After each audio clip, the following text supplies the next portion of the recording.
Why was everyone laughing at her, when she was the only one who wasn't missing? The desert sky had already bleached pale like bone left too long under the sun.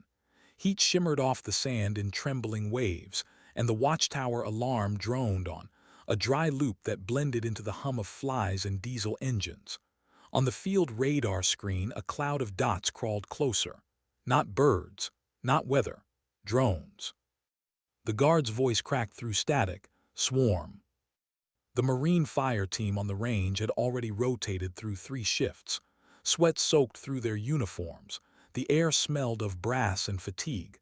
A lance corporal dropped his hands, exhaling hard. We're out of time. Behind the sandbag barrier, Tessa Quinn stood with her eyes half-lidded, hair tied low, wrists wrapped in faded cloth tape. She didn't raise her voice when she spoke. She never did. "Don't shoot at the cloud," she said. "Start with the leader." Someone snorted, a dry laugh from the firing line. "You can't hit that drone." Tessa didn't answer. She touched her fingers lightly to a small feather card hanging from her belt. The wind brushed against it, almost playful. She felt the vibration through her skin. "I don't shoot into the wind," she murmured. "I use the wind to pull them into a line." No one responded. She didn't need them to.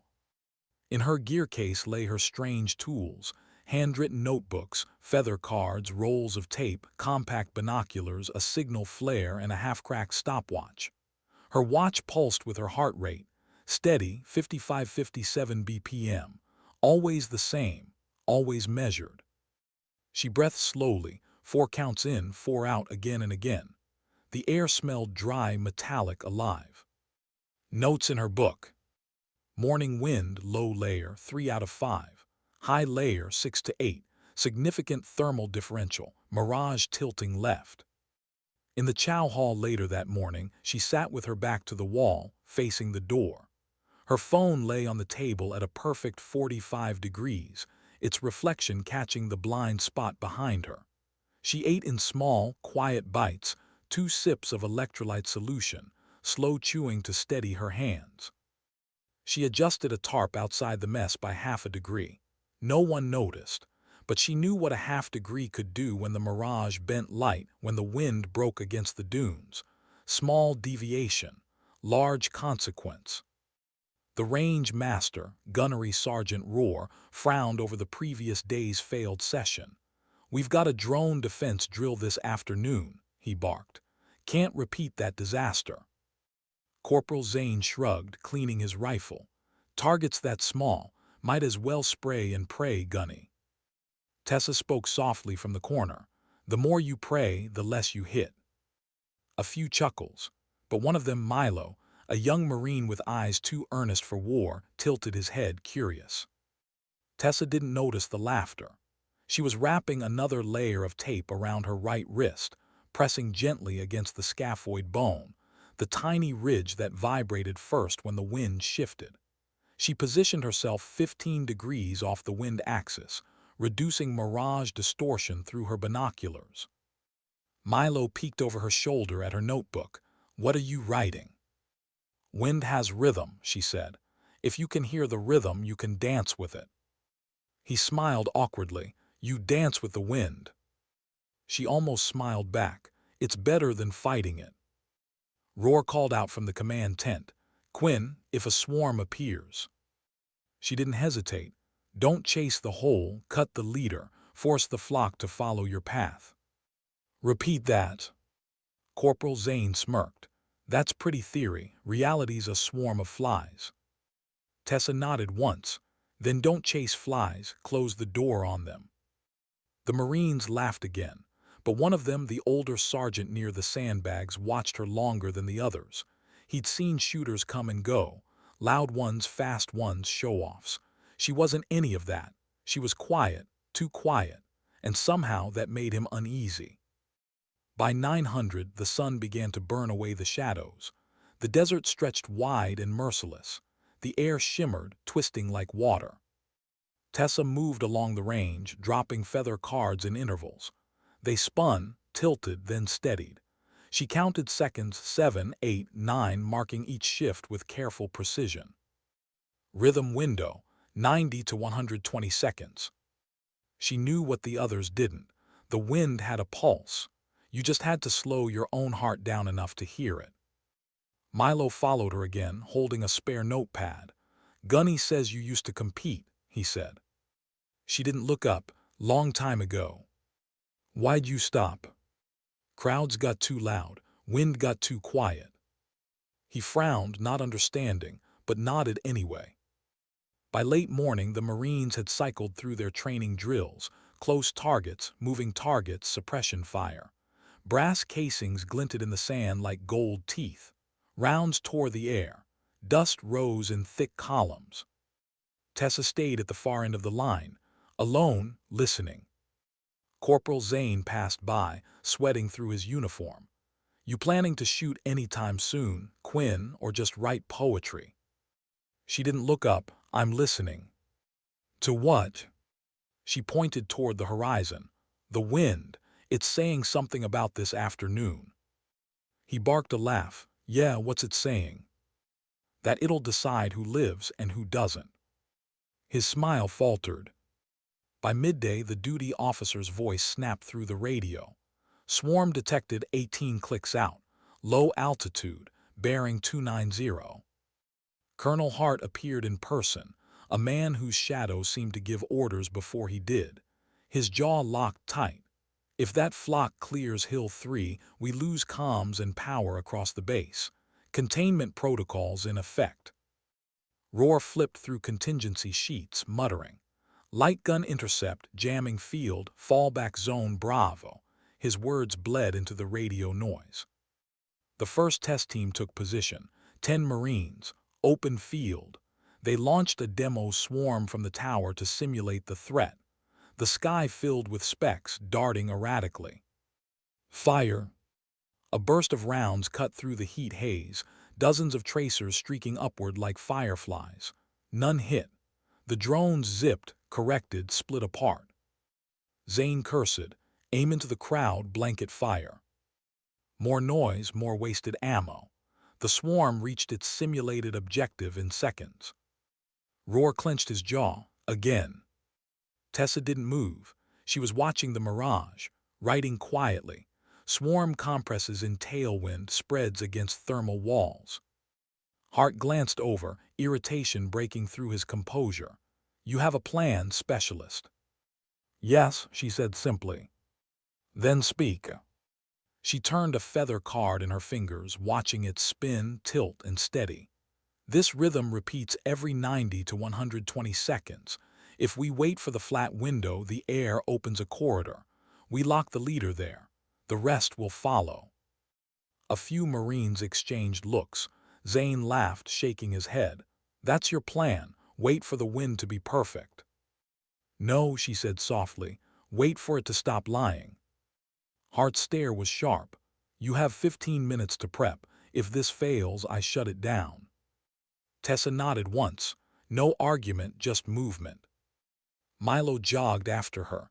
"What do you need me to do?" She handed him a feather card, and 3 words written in faded ink. "Line gate lock." He read them out loud, confused. "Line gate lock."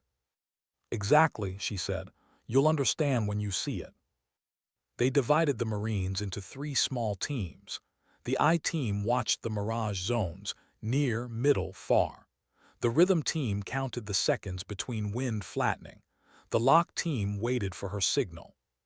Tessa positioned them along the sand ridge. "Don't look at the drones," she told them. "Look at the space between them and us. That's where the wind lives." A Marine squinted through binoculars. "I see, wobbles like water." "Good, now count how long between wobbles." 8, 9, 10, then it smooths." "That's your gate," she said. Rohr approached behind her, arms folded. "This better work, Quinn." "It will if they listen. And if the wind changes mid-engagement. Then we stop, listen again, and find the new rhythm. We don't force the wind." He studied her face for a moment. No bravado, no doubt, just quiet certainty. It unnerved him more than confidence ever could. Zane stood nearby, checking his rifle again. He leaned toward another Marine. "Feels wrong," he muttered, standing still while the enemy gets closer, doing nothing. Tessa heard him. She walked over, calm, steady. "We're not doing nothing," she said. "We're setting the table." "For what?" "For them to sit exactly where we want them." The radio crackled again. "Swarm 15 clicks, holding course." Tension stretched across the range like a drawn wire. The rhythm team began their count. Flat window in near zone 543. Tessa raised her hand but didn't drop it yet. The middle and far zones were still shimmering. She waited. Hold. The count reset. Sweat dripped. The Marines held their breath. Then all three mirage zones flattened at once. The air stilled. Silence. Tessa's hand dropped. Gate. The radar operator's voice broke the moment. "Swarm entering visual range. 10 clicks." The black cloud of dots tightened into formation, a coordinated mass of machines moving faster than any rifle round could track. Zane gritted his teeth, aiming instinctively. Tessa's voice cut through the tension, soft but sharp. "Don't shoot at the cloud." He froze. "Shoot at the rhythm." She whispered numbers under her breath, adjusting for mirage offset. Then, one clean shot. A small metallic spark shimmered in the distance. The lead drone jerked, then dropped just one layer lower, enough to break alignment. The rest followed, shifting axis. The Marines watched, stunned. Zane blinked. "What the hell just happened?" "The wind pulled them," she said. The rhythm team called out, 345 gate again. Another lead shifted. Another lock. The swarm began to distort, folding in on itself like waves breaking out of sync. Hart leaned over Roar's shoulder, watching the radar. The cloud that had been a solid wall now showed cracks, fragments pulling apart. Roar whispered, almost in disbelief, "She's not stopping them, she's hurting them." Hart didn't answer. His eyes stayed on the screen. Tessa adjusted her stance, eyes on the mirage. Her right wrist twitched as the wind vibrated through the tape. She closed her eyes for half a second, hearing it, the rhythm. "Line," she whispered, "gate lock." Another drone fell. Then another.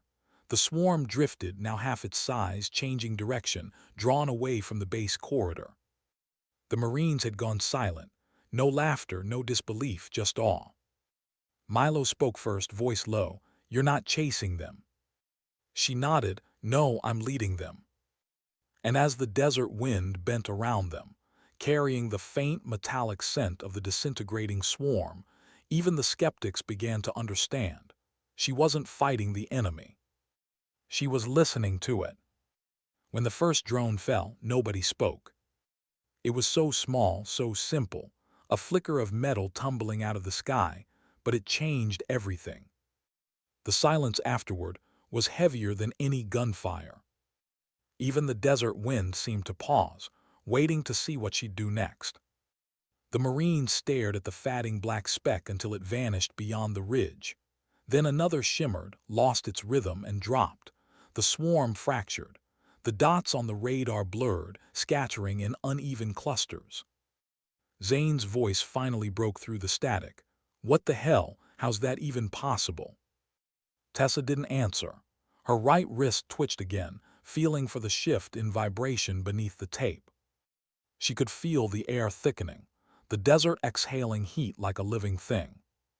"Line gate lock," she whispered, her eyes half closed. "Line gate lock," Milo repeated beside her like a prayer.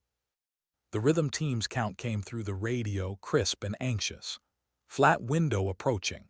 Near zone smooth, middle stable, far oscillating. Tessa lifted her hand slightly. "Hold." She waited through the seconds, the kind of silence that stretches nerves thin enough to break. The mirage shimmered, flattened, then wobbled again. "Not yet." "Wait for it," she murmured. "It's not ready." Roar muttered something under his breath, but he didn't interrupt. Hart stood with his arms folded, gaze locked on the radar. Now, she said softly. Her hand dropped again, the second gate. Two clean shots, nothing rushed. The lead drone jerked sideways. The swarm convulsed, correcting itself too late. The mass split cleanly into two altitude layers. Zane's mouth opened, but no words came. He had trained for years to empty magazines at anything that moved. Precision like this, surgical, silent, mathematical, felt like sorcery. Tessa's voice was calm. Take the higher layer. Why the high one? Milo asked. Because the far wind turns later. Hit there and the low one will follow. He didn't question it again. The rhythm team resumed counting, each number like a heartbeat. 4, 5, 6 gate. 3 more clean engagements. 3 more drones fell. By the 5th gate, the radar had changed completely. What had once been a dense black smear was now a fatting constellation. Roar leaned over Hart's shoulder, whispering, "She's bending the whole formation." Hart didn't respond. His eyes followed every movement on the screen, his jaw working slowly as if chewing on disbelief. When the final cluster broke off, drifting toward the empty quarter beyond the dunes, the radio crackled. Swarm dispersing. No targets approaching base corridor.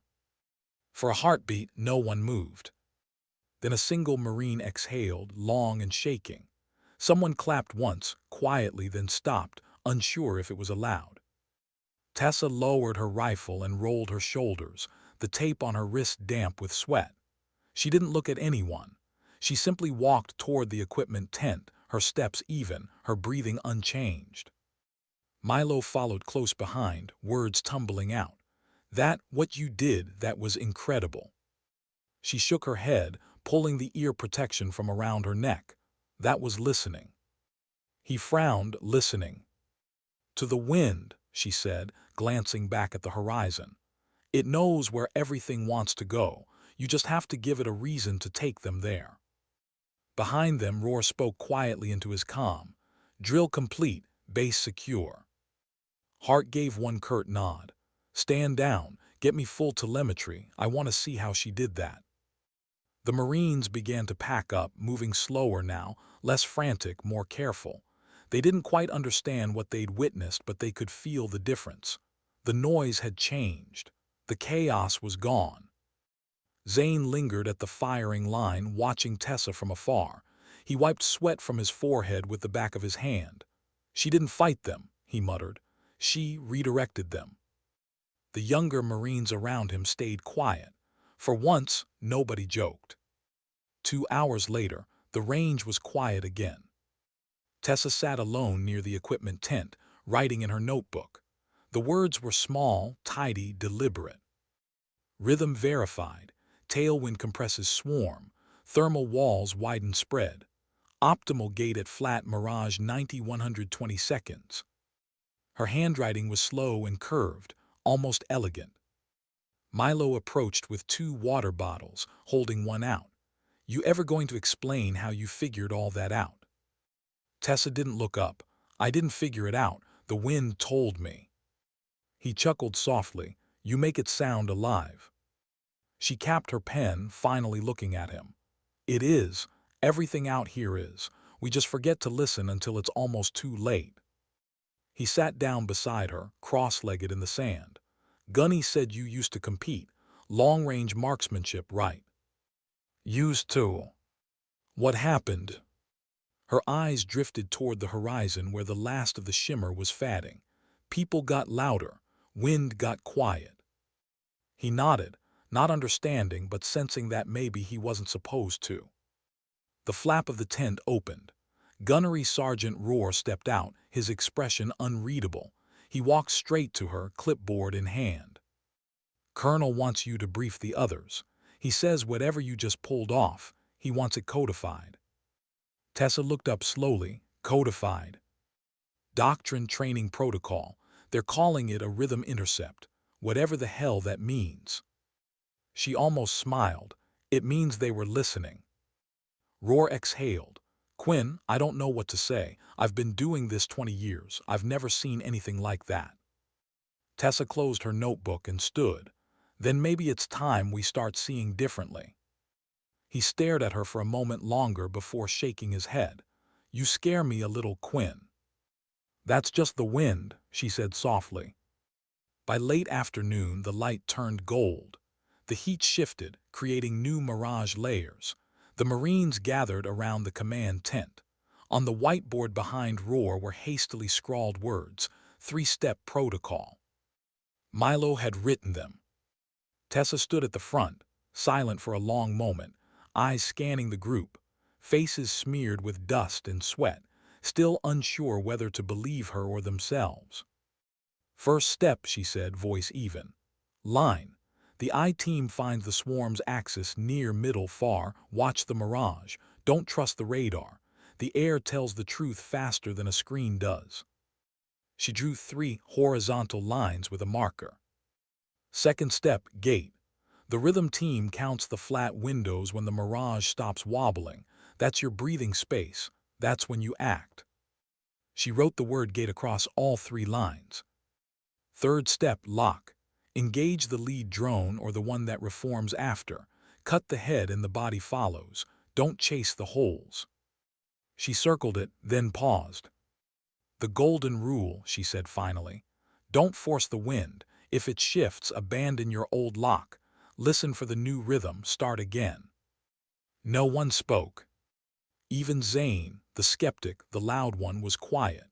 He looked down at his rifle, then back at her, then at the feather card hanging from her belt.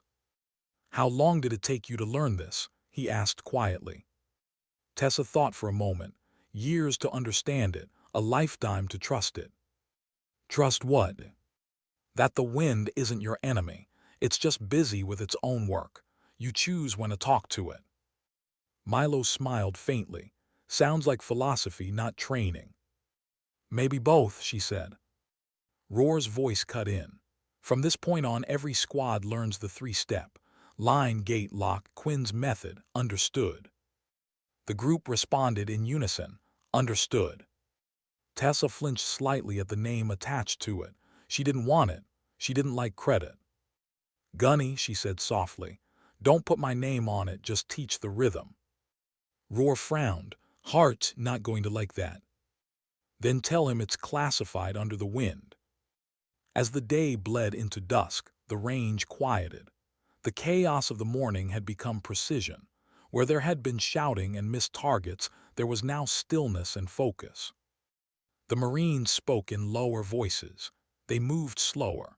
They started counting under their breath, timing the rhythm of the wind the way Tessa had taught them. The desert itself seemed to approve. Zane approached her at the edge of the range, holding a roll of tape. He hesitated before speaking. I owe you an apology. For what? For thinking volume was the answer. She smiled faintly. Volume works when the moment's right. You just have to know when that moment is. He nodded, glancing at the horizon. Guess I never learned to listen. You did today. He offered his hand. She shook it. His grip was rough but respectful. The sun dropped lower, washing the sand in orange light. The wind picked up again, softer now, cooler. Milo stayed behind after the others left. He was writing in his own small notebook this time, muttering the words as he wrote them. Line, gate, lock. Listen first, shoot second. Tessa glanced over his shoulder. You're learning fast. I've got a good teacher. She shook her head. No, you've got good wind. I'm just the translator. They both looked toward the dunes, where the last shimmer of heat danced in the fading light. The day had changed them all, though few would admit it aloud. For the first time since deployment, Tessa allowed herself to breathe freely. The base had survived. The swarm was gone. But more than that, something had shifted in the way they saw, the way they aimed, the way they waited. Tomorrow the wind would be different. The rhythm would change, but they would be ready. And for the first time, she wasn't the only one listening. They called it the wind doctrine before the day even ended. No one asked her if that was what she wanted. By the time the sky darkened over the range, Colonel Hart's office was already alive with chatter. data techs running playback, screens flickering with slowed-down footage of the engagement. You could see it in the video frame by frame, the lead drone tilting, the whole swarm folding like fabric in a crosswind. Hart watched in silence. The room buzzed behind him, but he didn't move. Then, without looking away, he said quietly, "Get her in here." When Tessa entered, the air changed, not out of authority but presence. She walked in the way a careful breath enters a room, measured, quiet, grounding.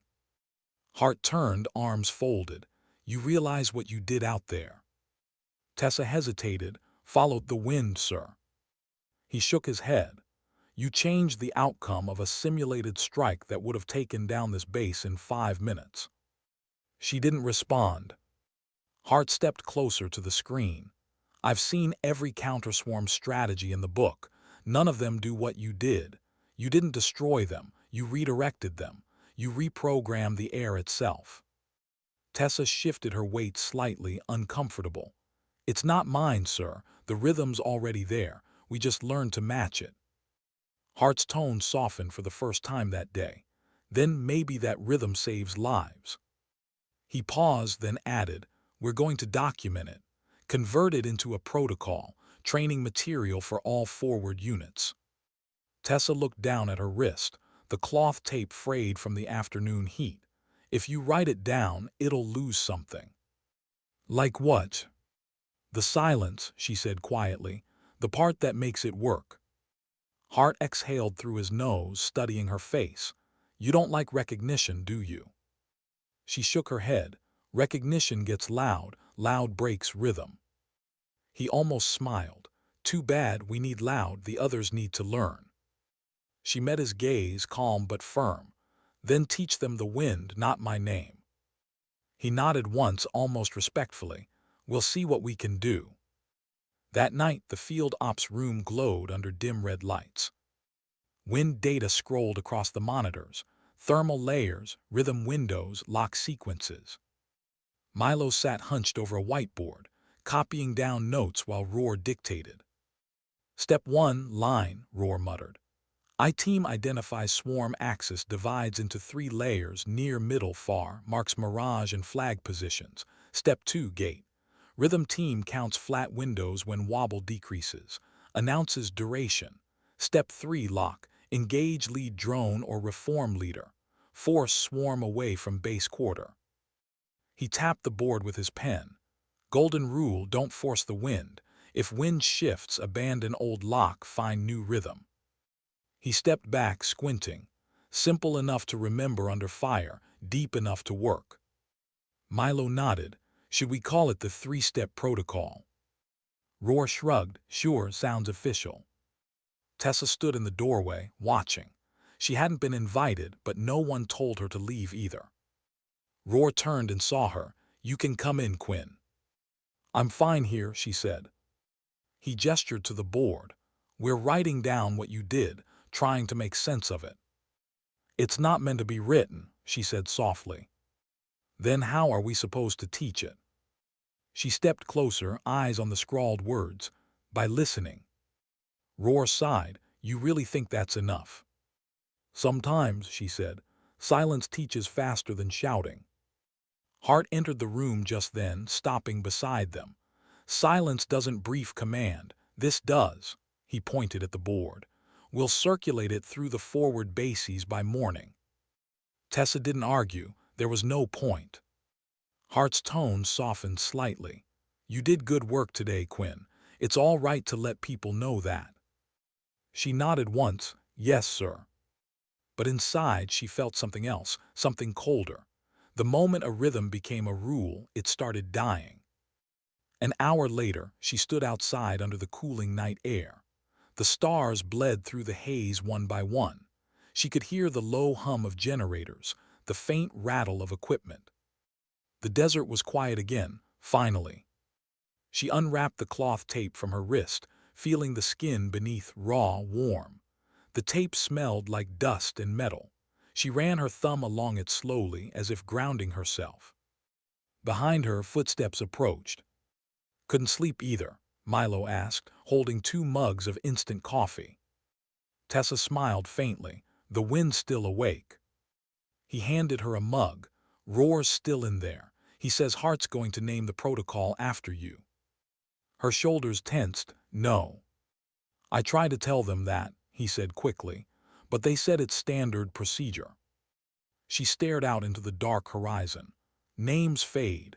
The wind doesn't. If they want it to live, it has to stay quiet. He sipped his coffee, watching her. You really believe that?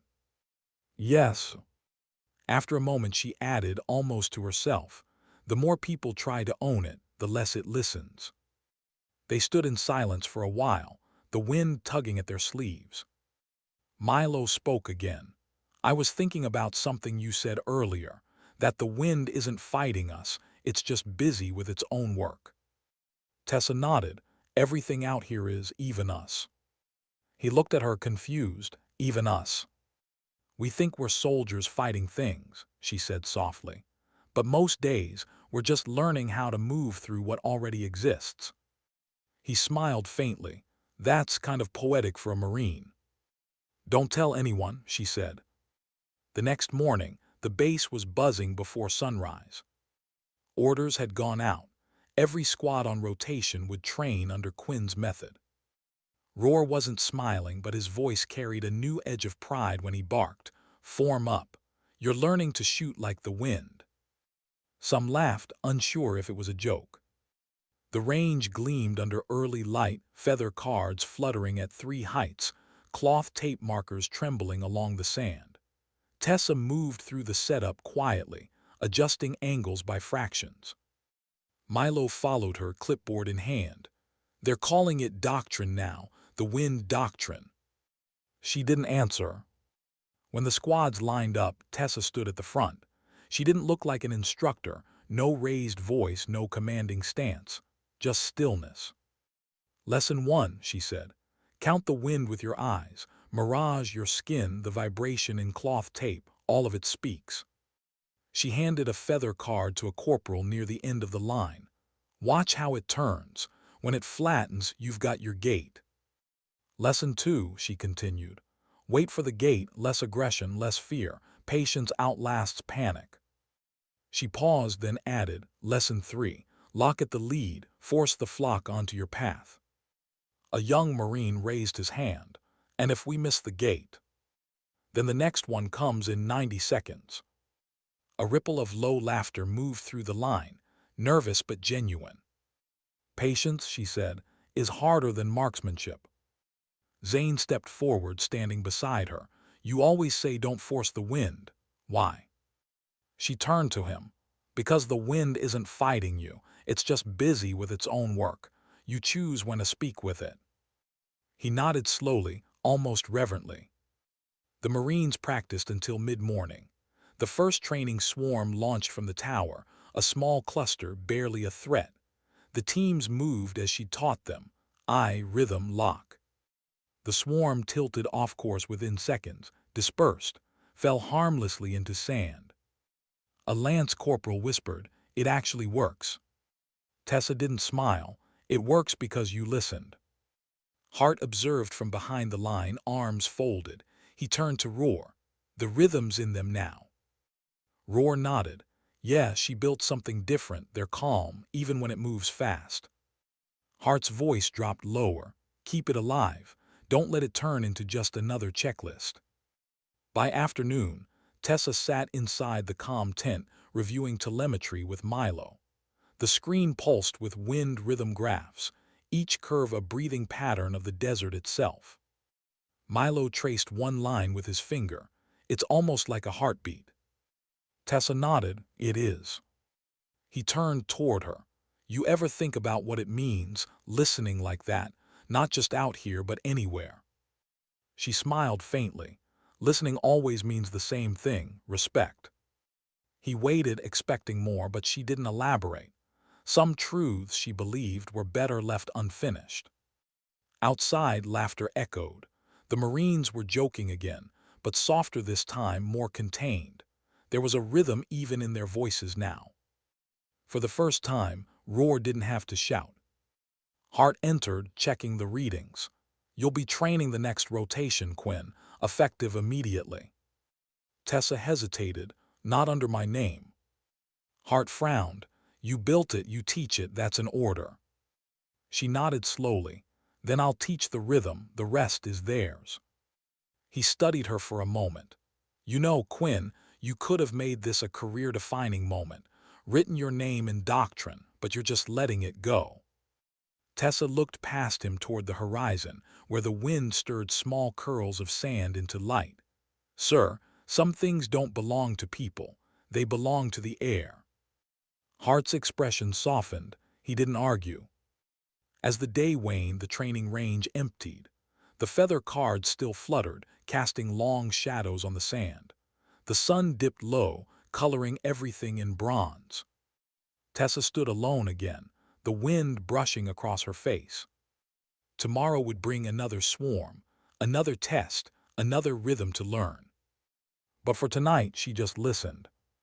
And for the first time, the desert seemed to whisper back. Not words, not sound, but understanding. They said her method saved a battalion before it ever reached combat. Tessa Quinn didn't believe that, not really. She believed in air and rhythm, and the fragile space between chaos and calm. Everything else was noise. But noise has a way of finding you. By the end of the week, half the base knew her name. The other half whispered it. The Wind Whisperer. She hated the nickname. It started with a single drone drill that went viral inside the command network. Grainy footage of her standing calm in the desert while the swarm scattered above her, like metal confetti caught in invisible strings. The video played on loop in briefing rooms, each replay giving her legend more shape than she'd ever wanted. Now officers she'd never met wanted debriefs, instructors wanted manuals, analysts wanted her equations. Everyone wanted to study what she could only feel. And for the first time since the desert had fallen quiet, she couldn't. Again, she said, watching the new rotation fumble through the sequence. They'd been at it for hours. The recruits' fresh faces, still carrying the stiffness of training camps, moved without rhythm. Their shots were precise but empty, mechanical. Gate too early, she called. You didn't let it flatten. One corporal exhaled sharply. Ma'am, we're counting. We're doing everything you said. Tessa walked past him, picking up the feather card that hung limply on its string. She held it out. You're counting seconds, not silence. He frowned. Ma'am. Silence has its own duration, she said softly.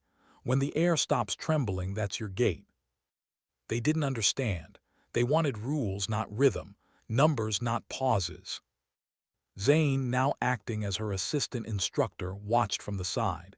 He'd changed since that first swarm. Less sarcasm, more gravity. But he could see what she was feeling. Frustration, the kind that didn't show on her face but lived in the angle of her shoulders. After another failed attempt, he approached. They're trying, Quinn.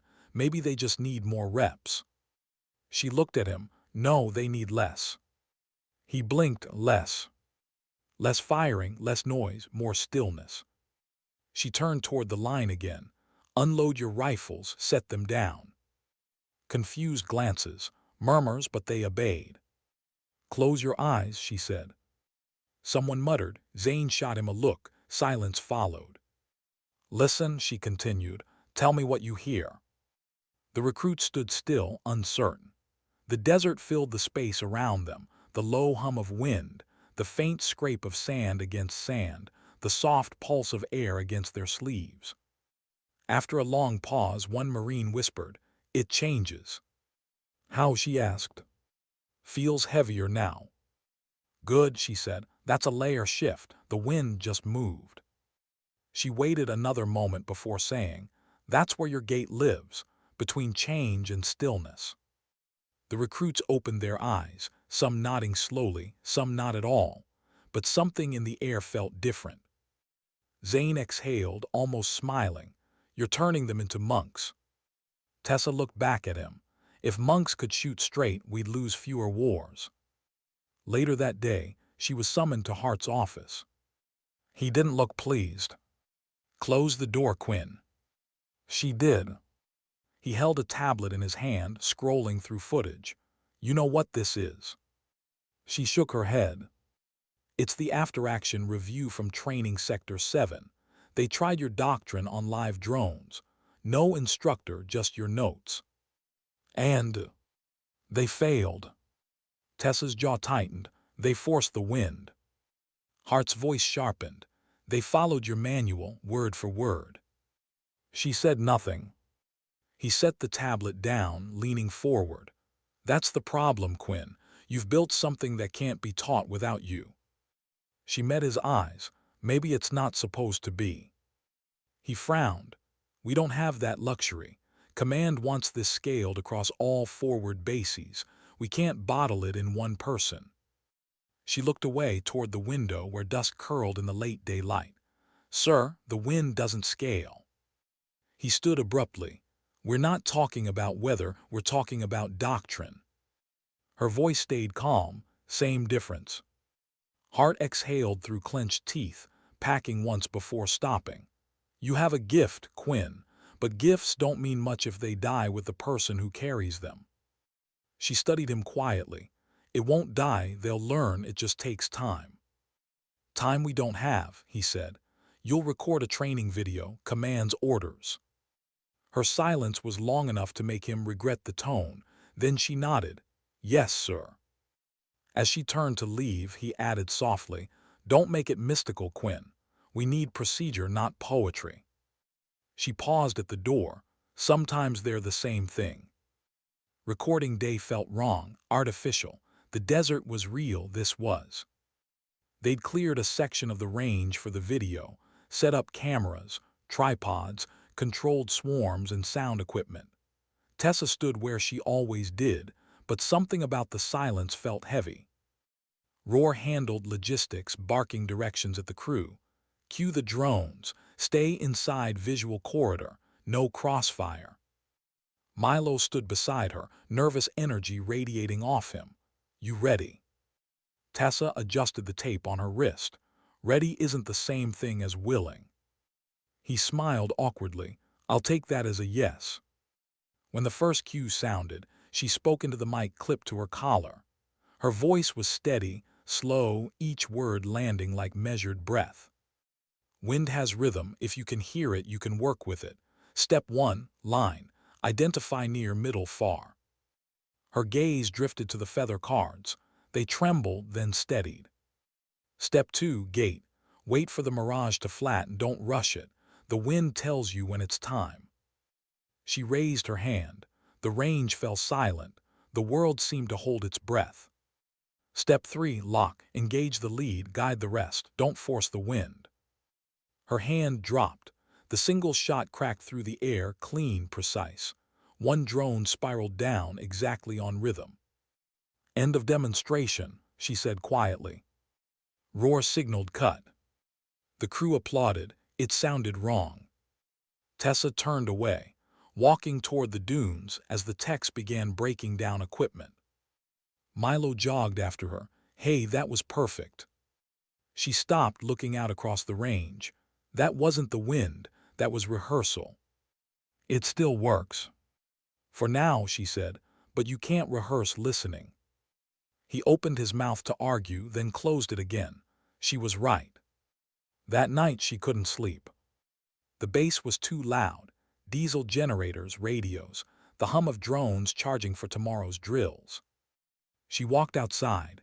The desert air was cool, almost cold. The stars shimmered like quiet witnesses.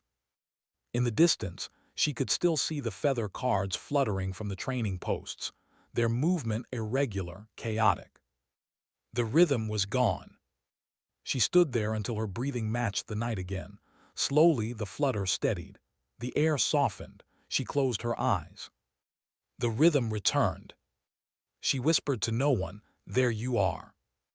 The following morning, the new recruits assembled for another run. Hart stood behind the line, arms crossed. Roar beside him, cameras off this time, no recording. Tessa faced the Marines. Forget everything you saw in the video, she said. Today, you just listen. Zane gave her a knowing look from the flank. The wind picked up, the feather cards danced, then steadied, the mirage shimmered. Tessa's voice barely rose above a whisper. Now. 3 clean shots, 3 drones fell. Hart exhaled slowly. You didn't even count. Tessa smiled faintly. You don't count when you can feel it. He studied her. You think they can feel it too? They will, she said, when they stop trying to impress the silence. By dusk, the base quieted again. The drills ended, the recruits dispersed. Tessa sat alone near the edge of the range, writing. The sun painted the sand gold, and the wind carried the faint hum of distant engines. You can't hit that drone. The words replayed in her mind, not as insult anymore, but memory. A marker of the moment the world doubted her most, and she stayed silent anyway. That was the lesson she wanted them to learn. Not the rhythm, not the wind, just the stillness that holds its ground when everything else panics. She closed her notebook. Milo appeared beside her, holding 2 ration coffees again. You ever get tired of proving people wrong? She shook her head. I don't prove them wrong, I let them listen. He smiled. Then you've got half the Corps listening now. Tessa looked toward the horizon where the wind brushed against the dunes. Not enough, but it's a start. The sun dropped behind the ridge, turning the sand to copper. Hart's voice echoed faintly from the distance, calling for her. Another debrief, another doctrine meeting, another step away from silence. She stood, brushing dust from her knees. The wind shifted suddenly, cool and sharp, curling around her like recognition. She paused, feeling it tug at her wrist. All right, she whispered, I'm coming. And as she walked back toward the base lights, the feather cards behind her spun once more, then stilled, as if the air itself waited for her return. The first time they used her doctrine in real combat, Tessa wasn't even supposed to be there. Officially, she was just a consultant, someone whose name appeared in briefings but not in battle reports. Unofficially, everyone waited for her to speak before they breathed. The base had shifted north, a forward operations point near the borderlands, where the desert turned jagged and the wind cut like glass. The air was thinner here, sharper. Everything, sand, sound, fear, moved faster. It was early morning when the alert hit. Radar screens bloomed with movement, too many contacts to count. Swarm confirmed hostile, bearing 265, altitude 150. Hart's voice came through the command net, calm but clipped. All units, this is not a drill. Tessa was already in motion, strapping on her vest, her notebook tucked under her arm. The others stared as she walked past. She didn't run, didn't shout, just moved. Outside, the sky was bruised gray, the kind that meant sandstorms and static interference. The first scouts confirmed visual contact, black specks rising like ash on the horizon. Zane jogged up beside her, rifle slung low. They say there's more than 100 this time. Tessa didn't answer. She lifted a feather card from her pocket, held it into the wind. It spun violently, then steadied, pointing just slightly north of the last report. Not 100, she murmured. 200, maybe more. Milo looked up from the comms tent, pale. Ma'am, range says the signal's fracturing. The drones are autonomous now, no central link. That changed everything. Autonomous swarms didn't follow human logic. They moved like instinct, like weather. And to fight weather, you had to listen deeper. Tessa turned to Hart. We can't outshoot this. He frowned. Then what's your call? Same as before, she said. Line, gate, lock, but tighter, no lag between teams. Risk level. High, she said simply, but rhythm doesn't care about risk. He gave a short nod. Then we follow your wind. The range turned battlefield, positions marked, sectors assigned. This time, there would be no controlled demonstration. This time, failure meant breach. Roar called out over the intercom, all teams in position. Quinn, your wind. Tessa took her post at the forward ridge. Her wrist was already wrapped in new tape, but the skin beneath still held faint scars from the last campaign. The air trembled, Mirage bent sideways, the smell of static filled her lungs. She closed her eyes, listen. The first layer of wind came from the west, harsh, hot, erratic. The second, higher layer, cooler, smoother, pulling cross-current. The third, quiet, too quiet. Something was wrong. She opened her eyes and signaled the teams. Hold fire, don't move until I say. Milo's voice came through the comms. They're within 9 clicks. Zane's voice overlapped. We can see them, they're splitting. Tessa looked through her binoculars. The swarm wasn't approaching like before. It was weaving, darting between air pockets, changing altitude in erratic bursts. They're reading the turbulence, she said softly. They're adapting. Hart's voice came through her headset. Then adapt faster. Tessa adjusted her stance, turning slightly to the side. Line team mark new axis, 275. Copy. Rhythm team, call the flat, not the shimmer. What? You'll feel it, not see it. There was a pause, then a quiet reply, copy. The sound of the wind rose like static through the headset. 7 seconds, 8, the Mirage wobbled, then flat. Gate. Her hand dropped. The first volley struck, not into the swarm but through the rhythm of its movement. Half the lead drones jerked downward, losing synchronization. The rest followed, confused. The Marines shouted over the comms, half exhilarated, half terrified.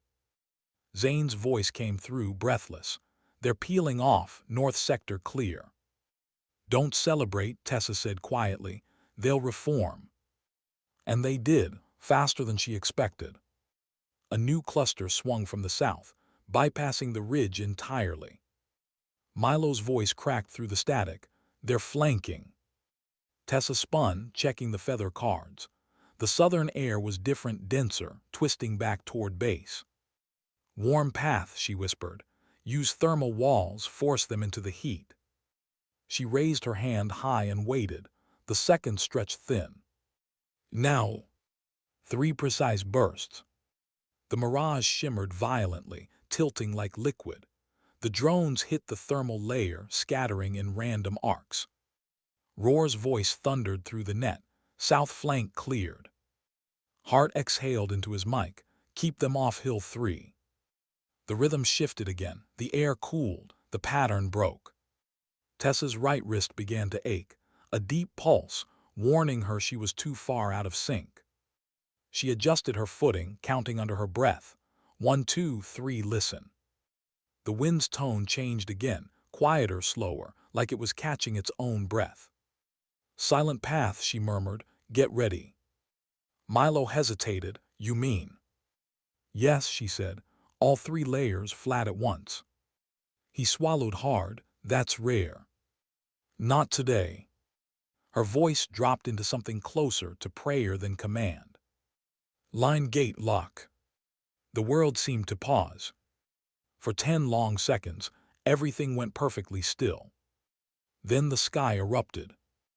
The remaining swarm dove in unison, trying to correct its path. But they had entered the wind corridor exactly where she wanted them, right into the stillness between currents. Tessa's team fired on rhythm, no wasted shots. Each bullet followed the air's lead, not the rifle's aim. Drones cracked, fell, shattered into sand. The rest veered off course, caught in crosswinds they couldn't escape. When the final one broke apart midair, a hush fell over the ridge. For a full minute, no one spoke. Then Roar whispered through the comms, threat dispersed, no breach. Hart's voice followed, low and steady. All units stand down. Tessa lowered her rifle slowly, her breathing even. She didn't smile, she didn't need to. She just listened. The wind was laughing softly through the feathers on her belt. Hours later, after the all-clear, the base felt strange. Too quiet, too reverent. The Marines cleaned their rifles in silence. Zane sat on a crate, staring at the sand like he was trying to see the wind itself. Milo scribbled notes furiously, hands shaking from adrenaline. Hart approached Tessa near the command post. "You did it again." She shook her head. "The wind did it." He almost smiled. "Then remind me to promote the wind next quarter." She didn't laugh. She never did. His tone shifted. "You understand what just happened. You turned an engagement into a choreography. You fought with air." She looked at him.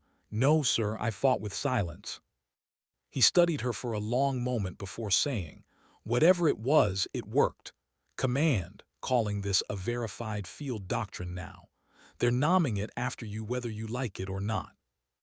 Her shoulders tightened. "Sir." "Not my choice," he said, "but maybe it helps others listen. Maybe that's what matters." She looked past him, toward the horizon. The sand was glowing red under the evening sun. "Maybe," she said softly. But she didn't believe it. That night the sky turned silver with dust. Tessa sat outside the barracks, notebook in hand. Her wrist throbbed where the tape had rubbed raw. She wrote slowly by lantern light. "The wind has memory. Every rhythm returns. But memory is not control, it's trust." Milo appeared, sitting beside her with that same half-nervous grin. "They said Command wants to send you to briefing hubs in Europe. Teach this to intel units." Tessa didn't look up. "Wind doesn't belong in briefing rooms." He smirked. "You're not great at following orders, are you?" "Only the ones that ignore the weather." They both laughed softly. It wasn't joy but release. After a while he asked quietly, "What if they can't learn it, not the way you do?" "They will," she said, "when they stop trying to use the wind and start learning to respect it." He nodded slowly. "You ever get scared out there before the gate?" Tessa thought for a long moment. "Yes, every time." "What of?" She stared into the dark horizon. "Of forcing it, of not hearing what it's trying to say." Milo was silent after that. The wind picked up, brushing past them like a whisper. The feather cards hanging from the equipment rack began to sway. For a moment it sounded almost human, like the air itself was breathing with them. Dawn came pale and tired. The aftermath of battle always looked like peace, but it never was.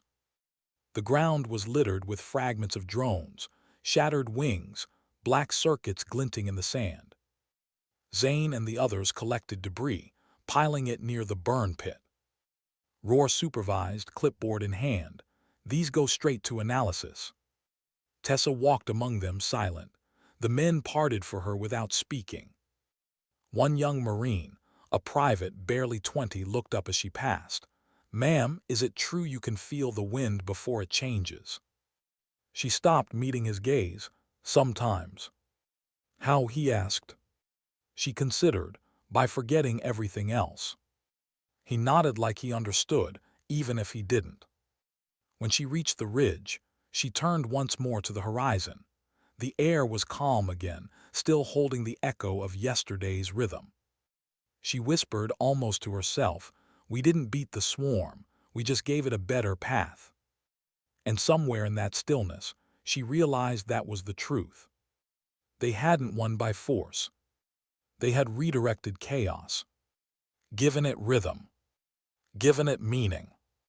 Sometimes victory isn't about louder guns. Sometimes it's about being quiet enough to hear the air say thank you. She never asked to be known, but the war had a habit of turning silence into myth. By the end of the month, Tessa Quinn was no longer just a marksman in the desert. She was a briefing topic, a case study, a headline on screens she'd never seen. The woman who listened to the wind. The drone whisperer. New combat doctrine saves entire base. She hated every word. The footage from that first real battle, her standing motionless as the swarm dissolved, had circulated across divisions and time zones. Command turned it into a training video, stripped of her quiet pauses, trimmed for efficiency. They kept the words but not the silence. They taught the rhythm, but not the listening. Every week brought new orders, new travel schedules, new people wanting to learn her method. It was no longer the wind's rhythm. It was the Quinn protocol. And the irony cut deeper than any wound. The transport jet shuddered as it cut through cold air, leaving the desert behind. Tessa sat near the window, watching clouds roll beneath her like oceans she couldn't touch. Milo sat beside her, flipping through a digital tablet full of flight schedules and base manifests.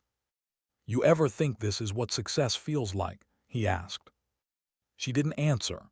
Her fingers traced a faint scar on her wrist, still sore where the tape used to be. Success feels louder than it should. He smiled weakly. "We could be home right now. You could have said no." "I did say no," she said. "They just didn't listen." He leaned back, eyes closing. "That's the problem with teaching people to listen. They hear what they want." The engines droned softly. The rhythm of their vibration reminded her of wind, constant, restless, alive. She closed her eyes and tried to count her breathing 4 in, 4 out. But the sound wasn't the same. It wasn't the desert's rhythm anymore. It was metal and machinery, man-made, predictable, lifeless. She missed the uncertainty of the dunes. The briefing room in Frankfurt was clean, sterile, and silent in all the wrong ways. The kind of silence that came from suppression, not peace. Holographic displays flickered with drone models and flight paths. A dozen officers from different nations sat in neat rows, waiting. Cameras mounted on every corner. Hart was there too, older somehow, his voice dry with fatigue. "Captain Quinn, you're cleared to begin." She hadn't asked for the rank promotion. It had just appeared on her badge. Tessa stood before the crowd, shoulders square but tired. "Wind has rhythm," she began, repeating words that once meant something. "If you can hear it, you can." "Predict the swarm's drift pattern," interrupted a British colonel near the back, finishing her sentence from the manual. Tessa stopped mid-sentence, blinked slowly. "No," she said quietly, "you can feel it." He raised an eyebrow. "Isn't that the same thing?" "No," her tone carried a soft finality. "Feeling is slower, more patient. It's not data, it's timing." The room was silent again. Not listening, just waiting to see if she'd make sense in numbers. She pointed at the projected wind map. "You're teaching this too mechanically. Rhythm isn't just speed or vector, it's language. You don't command it, you negotiate with it." A murmur rippled through the audience.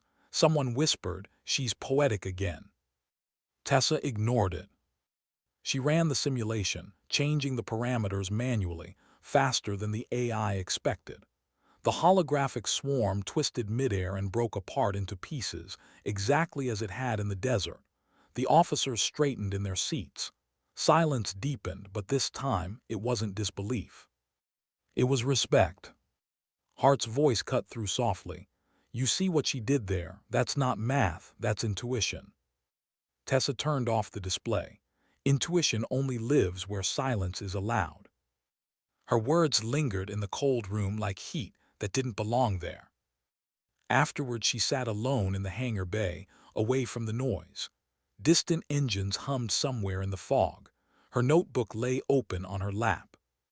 Rhythm can't be taught, it can only be remembered. The pen trembled in her fingers. She felt the faint pressure of all the expectations closing in, the instructors waiting for her approval, the messages from command, the interviews she refused. They wanted to extract the wind from her and sell it in a manual. Zane found her there. He'd been transferred as her escort, though neither of them called it that. He leaned against the bulkhead, hands in pockets. "You look like you'd rather be back home." She smiled faintly. "Home's not a place, it's the space between noise." He chuckled softly. "You really hate words, don't you?" "I hate what people do with them." He sat down beside her. "They just want to understand you." "They can't," she said, "because I'm not the thing they think I am. The wind isn't a miracle, it's just honest." Zane studied her for a while. "You know what I realized? Out there, during that first swarm, I was so sure you were wrong. Then I saw it happen, and for a moment it felt like you were conducting the sky." She didn't answer. She was staring past him, at the air vent above, watching the faint pulse of steam rise and vanish. "I don't conduct it," she said finally. "I just stop interrupting." Weeks passed. The rhythm of travel wore her down, briefing after briefing, simulation after simulation. She spoke in front of hundreds, but every room felt emptier than the last. Each time she said line, gate, lock, she felt something slip further away. The doctrine spread fast. Units she'd never met began posting results. Wind-trained squads intercepting swarms with 90% success. Commands celebrated efficiency.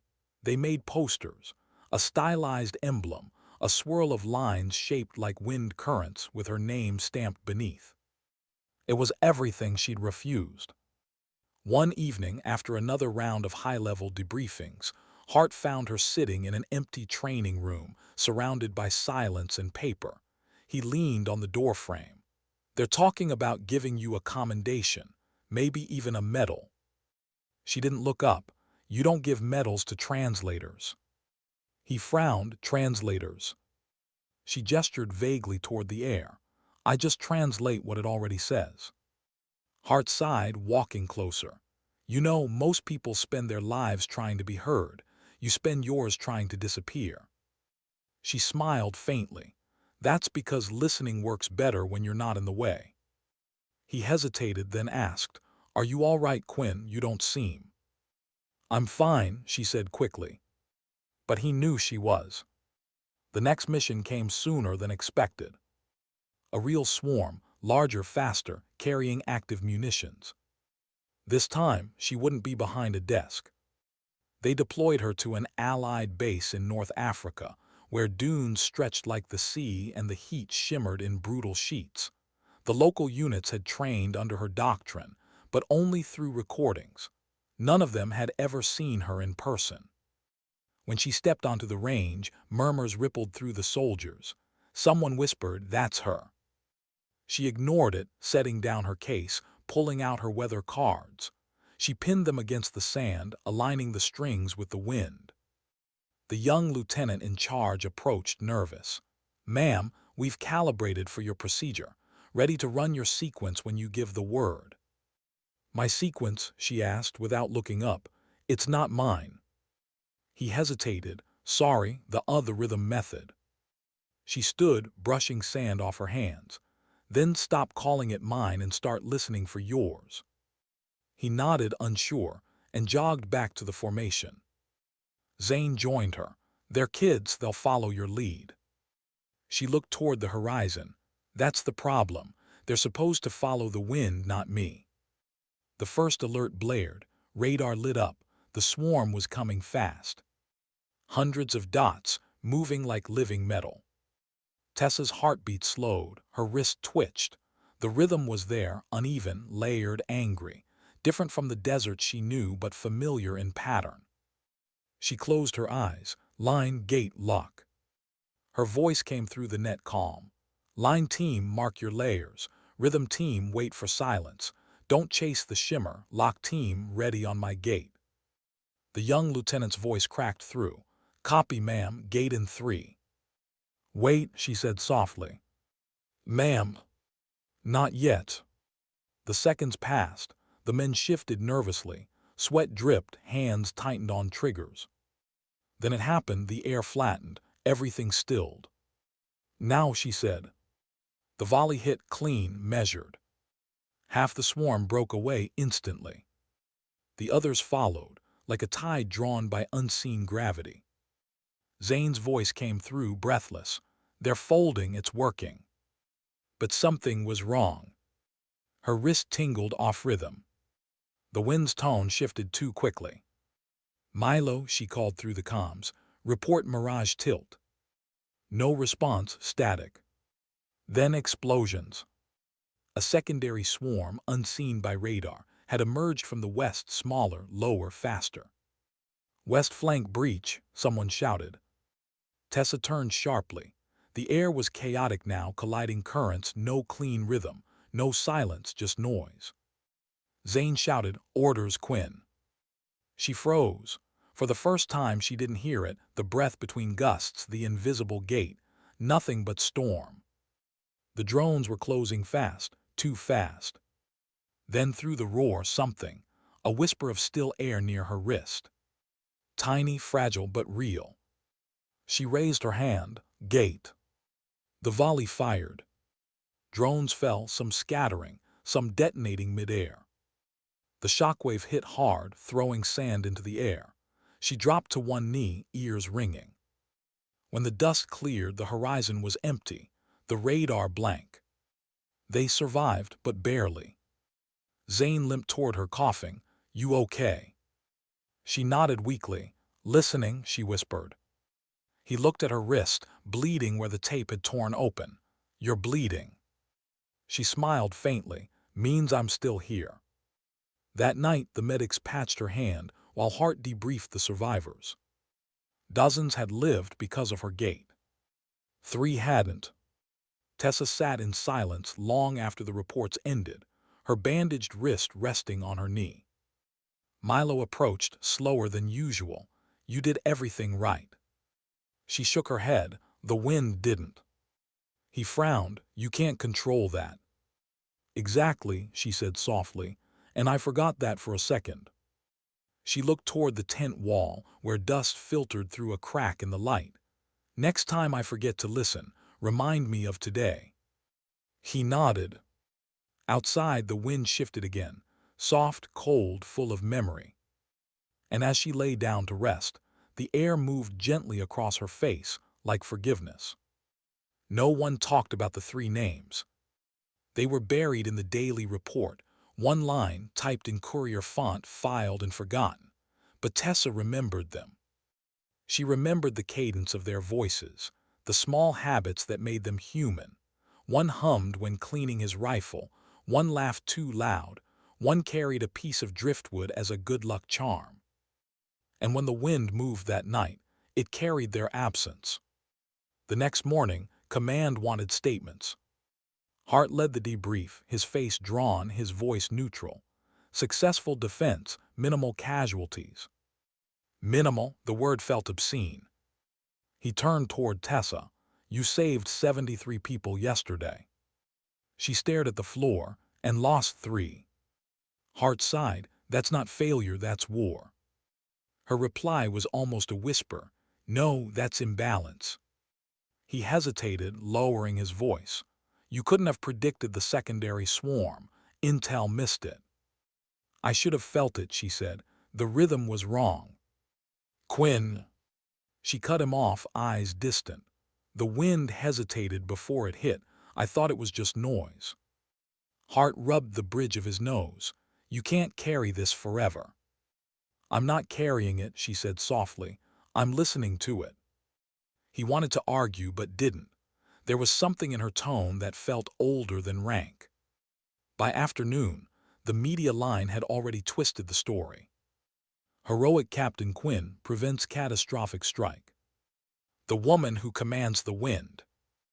They never mentioned the ones who didn't come back. They never mentioned the silence between volleys, where lives hung in the air. Milo brought her a tablet with the headlines. "They're calling for interviews. They want your statement."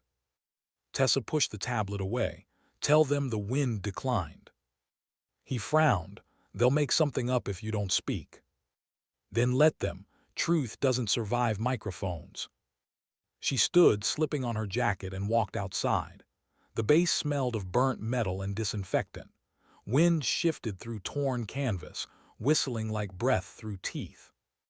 Zane followed her out, limping slightly. "You can't ignore it forever, Quinn. They're making you the face of this thing." She kept walking. "Faces fade." "Not yours." She stopped, turned toward him. "Then they're not looking hard enough." He opened his mouth to say more, but the look in her eyes, tired, unfocused, half elsewhere, made him stop. That night she stood at the perimeter fence. Beyond it, the desert stretched endless, moonlight rippling over sand like water. The wind had cooled, carrying whispers of far-off storms. She closed her eyes and waited for rhythm. Nothing came, just emptiness. She whispered, "Where are you?" The air didn't answer. Her chest tightened. For the first time since she'd started listening, there was no pulse, no pattern, no guidance. The stillness felt hollow. Footsteps approached, Milo again cautious, couldn't sleep. She shook her head. "It's gone." "What is?" "The rhythm." He glanced at the open desert. "Maybe it's just quiet tonight." She almost laughed. "Quiet has sound, this is absence." He studied her for a moment. "Maybe it's you that's quiet. Too much noise around you lately, briefings, reports, praise. Maybe it drowned it out." His words landed like truth she didn't want. She stared out at the sand. "Then I need to find it again." He frowned. "Where?" She looked east toward the darker ridges. "Where it hasn't learned my name." 2 days later she filed for leave. Hart called her in before signing it. "You're walking out in the middle of an ongoing campaign," he said. "I'm recalibrating," she answered. He leaned back. "You think the wind cares about paperwork?" She smiled faintly. "Exactly." He studied her a long moment. "You've earned this, but I'm warning you, when you come back it won't be the same. They'll move on. They'll make someone else the expert." She nodded. "Good. Maybe they'll stop asking me to speak for something that never used words." Hart signed the form and slid it across the desk. "You're chasing ghosts, Quinn." She looked at the signature. "No, I'm chasing silence." She left at dawn. No escort, no convoy, just a single jeep, a compass, and her notebook. The base receded behind her like a bad echo. Ahead, dunes rolled endlessly, golden under a flat sky. The road disintegrated into sand trails. After hours she stopped, turned off the engine and listened. Nothing but the slow hiss of wind.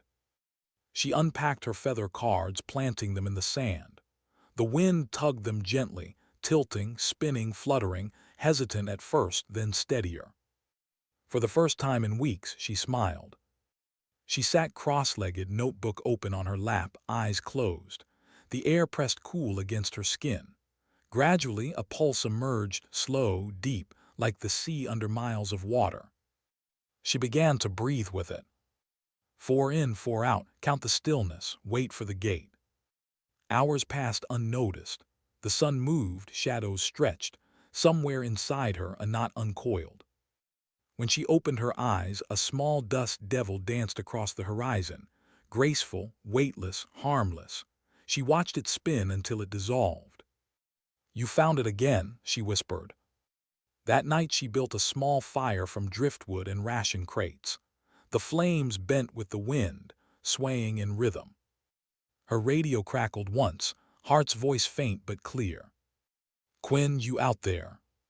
She hesitated, then pressed transmit. "Reading you. Command wants you back. New pattern swarm approaching South Sector. They want your call." She looked at the horizon, empty, silent, vast. "No," she said softly. "Excuse me. The wind hasn't decided yet. If I come now, I'll bring noise." A pause, then Hart's weary voice. "You think the world stops until you breathe again?"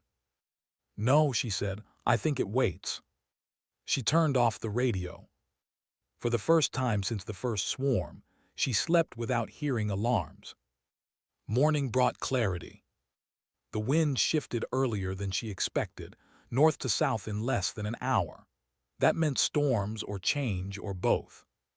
She packed the jeep, folded her cards, and drove back toward base. The rhythm followed her now, steady, quiet, restored. When she arrived, the air was electric. Drones already on radar, alarms blaring, soldiers rushing into position. Hart met her at the gate, exasperated. "You picked a hell of a time to find inner peace." She smiled faintly. "You called, the wind answered." He handed her a headset. "Then tell it to hold off for 10 minutes. She slipped it on, stepping into the command center. The maps glowed red, the air thick with static. She took one look and knew the pattern was different, smarter, faster, almost human. Milo's voice from comms. This isn't standard formation, they're counter-rhythming. Tessa frowned. They learned.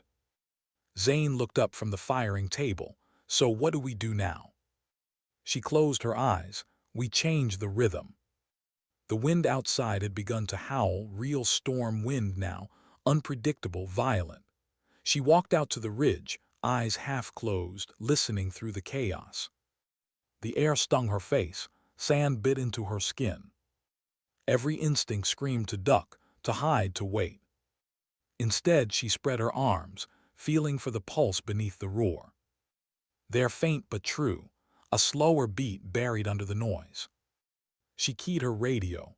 New doctrine, forget synchronization, go half beat off. Every shot delayed by one breath. Hart's voice, that's madness, you'll miss timing. No, she said, we'll break theirs. The teams followed, trusting what they couldn't understand. At first it looked wrong, rounds firing off pattern, gaps between bursts. But then the swarm reacted, trying to correct for a rhythm that no longer existed. It folded in on itself, confused, tearing apart in crosscurrents. One by one, drones fell from the sky. The Marine stared, half in awe, half disbelief. Hart's voice cracked through the radio, low and astonished. You changed the wind again. Tessa lowered her rifle, breathing hard. No, I just stopped keeping time. The air went still, the radar cleared, the swarm was gone. After the battle, the base was quiet again. Hart found her sitting alone by the sandbags, hair matted with dust. You could have been killed out there. She looked up, so could they. He sat beside her. You know, one day someone's going to write a book about all this. They'll make you into something you're not. Then they'll finally understand the wind, she said. He chuckled softly. You're impossible. I'm honest. They sat in silence for a while, watching the sunset burn the horizon red. Hart broke it first. You realize you just rewrote your own doctrine. You told them to break rhythm. Tessa smiled faintly. Sometimes the only way to keep balance is to fall with purpose. Hart nodded slowly. That's poetic nonsense. Maybe, she said, but it works. That night as the storm rolled away, she stood again at the fence. The air was soft, almost forgiving. The wind touched her wrist gently where the scars had hardened. She whispered, You never really left, did you? The desert didn't answer. It didn't need to. In the silence that followed, she understood what had changed. Not the wind, not the world. Sorry. She no longer needed to prove she could listen. She finally understood that listening wasn't obedience. It was trust. And sometimes, trust meant breaking rhythm so others could find their own. No one remembered the sound of the last swarm falling. Not the thunder, not the fire, not the static that followed. What they remembered was the silence afterward, how it stretched wide and clean, like a held breath that finally released. For hours no one moved. Even the wind paused as if listening to itself. And in that quiet, Tessa Quinn walked alone across the ridge. She could have gone back to command. They wanted her to.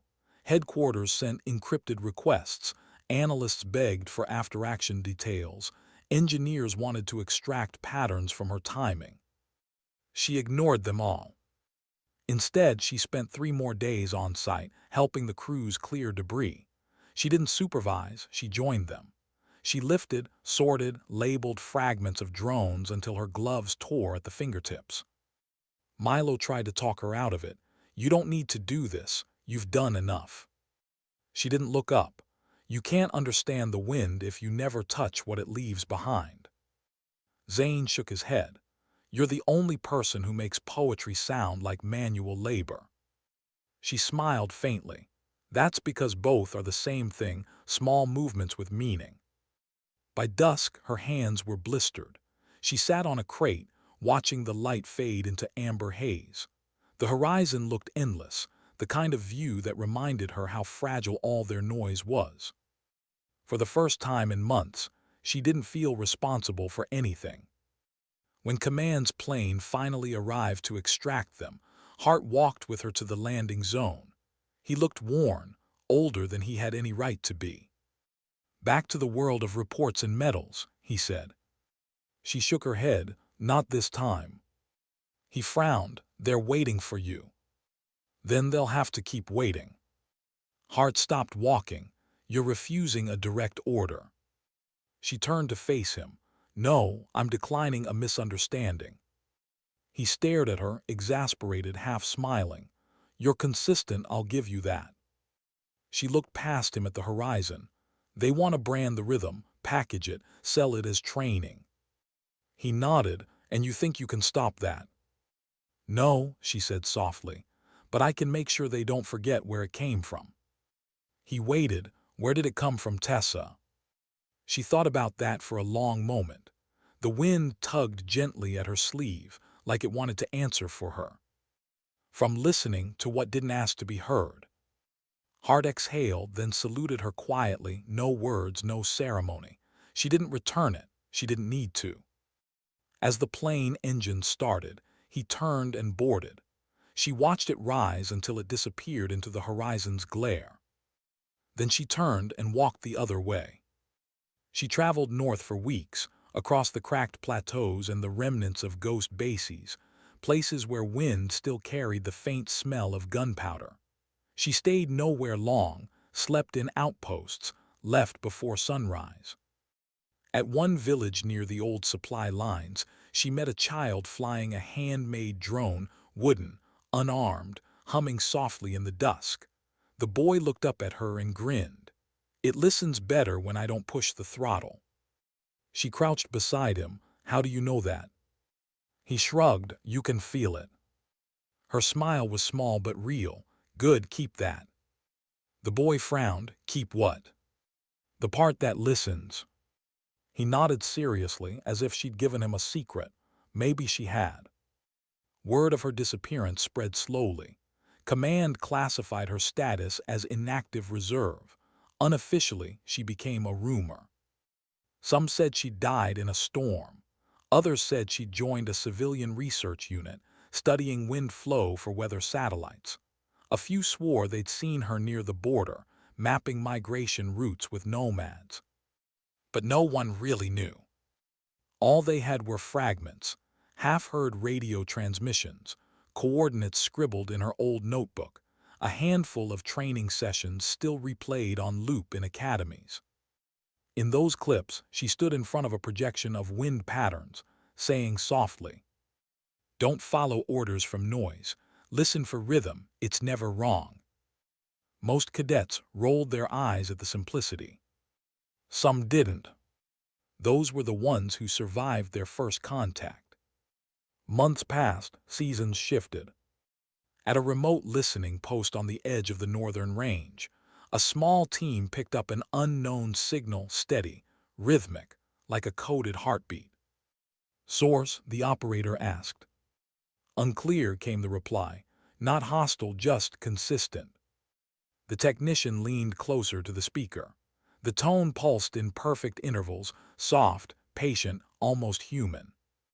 He didn't know it, but every 3 seconds the signal paused, exactly long enough for the wind to change direction. Far away, Tessa stood at the top of a ridge, eyes closed, face turned to the gale. The sky above was heavy with stormlight, purple and gold, the kind that made the earth seem ancient and alive. Her notebook lay open on a rock beside her, pages fluttering in the wind. On the last page, one line stood alone, written in her calm, uneven handwriting. "When rhythm leaves you, become the silence it trusted." She folded the notebook, tied it with string, and buried it beneath the sand. Not to hide it, to return it. The storm began to rise, whirling dust, biting air, thunder rumbling beneath the surface. Most people would have run for cover. She stayed. Each gust hit her like a question, each pause like a memory. She wasn't listening for the wind anymore. She was listening with it. And somewhere inside that storm, where chaos met balance, she finally heard what she'd been chasing all along. Not words, not answers, just the faint echo of the world breathing in rhythm again. Back at command, months later, Hart received a data packet with no signature. Inside was a single audio file, 30 minutes of ambient wind recorded in a high-pressure zone. No voice, no coordinates, just sound. He listened to the whole thing in silence. At the very end, barely audible, came a whisper of static, then a voice, quiet and clear. "Still here?"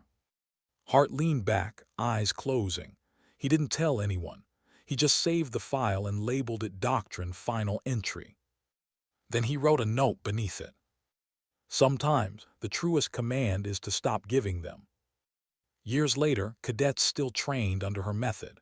They called it the Quinn Doctrine, though few remembered the woman behind it. One young lieutenant asked during a briefing, "Sir, was she real, or just a myth to teach patience?" Hart, older now, gray at the temples, smiled faintly. "Real enough to leave a silence that still works." He turned off the projector. "Now go listen." At dusk, somewhere beyond the mapped ranges, the wind moved across the dunes. It carried no sound, no signature, no proof, just rhythm. And in that rhythm, if you were quiet enough, you might swear you heard footsteps. Or maybe it was just your own heartbeat syncing with the world again. Either way, it felt right. Because the wind doesn't forget those who respected it. It remembers every listener, every breath, every act of patience. And sometimes, when it passes by gently, brushing your face on a still morning, it leaves behind a whisper, so soft it might be imagined, so real it could only be hers. Don't fight the silence, it's already on your side. In the end, there were no medals, no speeches, no graves marked by flags. Just a doctrine written in air. A rhythm passed from hand to hand. A woman who taught soldiers to hear the world before they tried to change it. And when history tried to name her, the wind refused to repeat it. Because some legacies don't need to be spoken. They're felt like the pause between heartbeats, the breath before a storm, the quiet between wars. And in that quiet she still moved. Invisible, patient, eternal.